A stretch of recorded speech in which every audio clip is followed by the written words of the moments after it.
സുഹൃത്തുക്കളെ, ഞാനൊരു 2 ആഴ്ച മുമ്പ് ഒരു വീഡിയോ ഉണ്ടായിരുന്നു.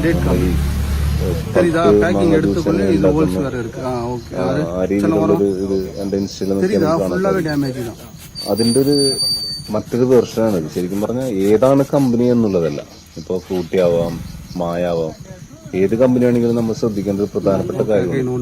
അതായത് നമ്മൾ വാങ്ങിക്കൊടുക്കുന്ന കുട്ടികൾക്ക് വാങ്ങിക്കൊടുക്കുന്ന ഓരോ ഐറ്റവും എത്രത്തോളം ഹൈജീനിക് ആണ് എന്നുള്ളത് നമ്മൾ ശരിക്കും വിലയിരുത്തി പോകണം.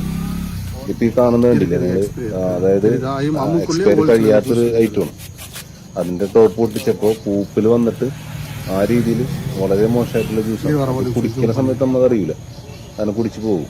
പക്ഷെ നമ്മൾ കുട്ടികൾക്ക് കൊടുക്കുമ്പോൾ എത്രയൊക്കെ അസുഖങ്ങൾ, ഈ ക്യാൻസർ പോലുള്ള അസുഖങ്ങൾ, ഇതുപോലുള്ള പാനീയങ്ങൾ കുടിക്കുമ്പോൾ നിങ്ങൾക്ക് വന്നേക്കാം. അത് എപ്പോഴും സൂക്ഷിക്കേണ്ട കാര്യം.